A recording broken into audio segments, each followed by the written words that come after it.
Laisse-moi te partager l'ancien monde dans le coaching et le nouveau monde dans le coaching. Et quand je parle de coaching, je parle aussi dans le monde du mieux-être, dans le monde de la thérapie, au niveau de la psychologie aussi. Il y a des enjeux et des problématiques qui sont totalement différentes aujourd'hui. Contrairement il y a quelques années, 10 ans, 20 ans, 30 ans. Donc, c'est normal aujourd'hui d'avoir des outils adaptés avec les enjeux et les problématiques que les gens vivent actuellement. Aujourd'hui, on parle de quête de sens, on parle de quête d'identité, même de quête d'identité numérique.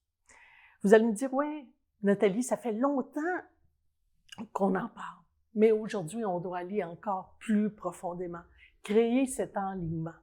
Et il y a des connaissances qui, pour moi, sont fondamentales. De connaître au niveau du corps à l'intérieur, qu'est-ce qui se passe? C'est quand que mes barrières de protection embarquent à l'intérieur de moi, où l'énergie de l'ego se manifeste. Et comment cette énergie de l'ego est teintée aussi dans des croyances, même que plusieurs personnes, comme accompagnateurs, accompagnatrices, disent « Oui, mais c'est une croyance supportante. » Je vous dirais pas nécessairement. Parce qu'il y a même des croyances supportantes qui peuvent être teintées à partir de nos peurs, d'un danger qu'on perçoit, de cette énergie de l'ego, qui, soit dit en passant, est une parcelle de notre âme.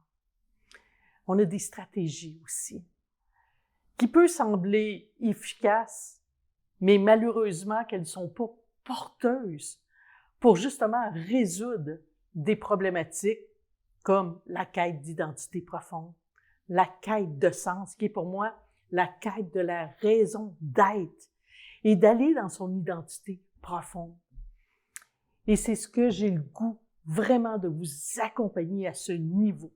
Parce qu'au-delà des techniques, c'est surtout pas d'être des techniciens, mais c'est vraiment d'accompagner à partir de l'âme. Pour moi, bien comprendre l'énergie de l'âme, c'est non négociable aujourd'hui pour vraiment propulser votre client et surtout dans son essence profonde, dans sa vérité, dans son authenticité. Et pour ça, vous devez apprendre justement les concepts et les notions qui sont reliés à l'âme. Comment justement faire en sorte que le corps de la personne en face de vous soit détendu, soit dans un espace de souplesse à l'intérieur. Comment communiquer pour aller ouvrir le cœur de la personne en face de vous? Il y a plusieurs outils qui sont pour moi vraiment capitaux pour arriver à des résultats qui sont pratiquement magiques, mais qui ne sont pas magiques parce qu'il y a une grande structure qui est en arrière pour justement que la personne soit en expansion, autant dans son corps que dans son cœur, qui va la propulser à aller se connecter à son champ électromagnétique qui réunit tous les pensées, toutes les émotions qui sont là et surtout toutes ces expériences de vie pour être capable justement d'aller transformer, d'aller réaligner son futur à partir du moment présent et de faire en sorte d'aller aussi ouvrir cette conscience au niveau de la spiritualité pour ressentir justement l'enlignement à l'intérieur de soi, de transcender dans le sens, dans sa raison d'être.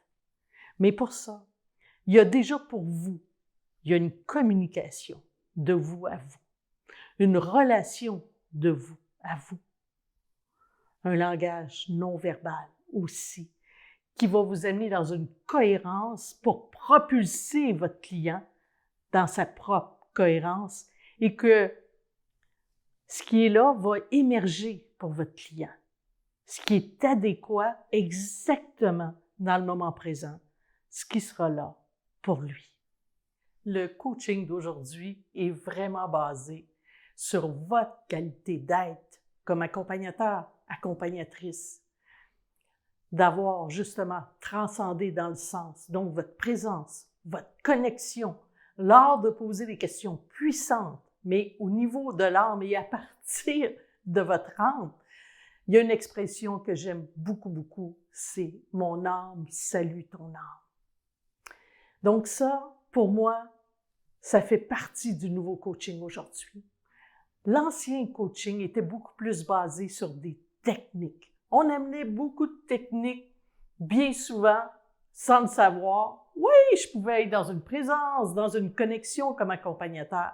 Cependant, parfois, je pouvais être à côté et être plus dans l'énergie de l'ego parce que il y a parfois, on veut plus que le client, on veut qu'il atteigne ses résultats et beaucoup d'autres choses. Donc, aujourd'hui, le nouveau coaching s'appuie sur 4 puissances essentielles et fondamentales: le corps, le cœur, la science et la spiritualité.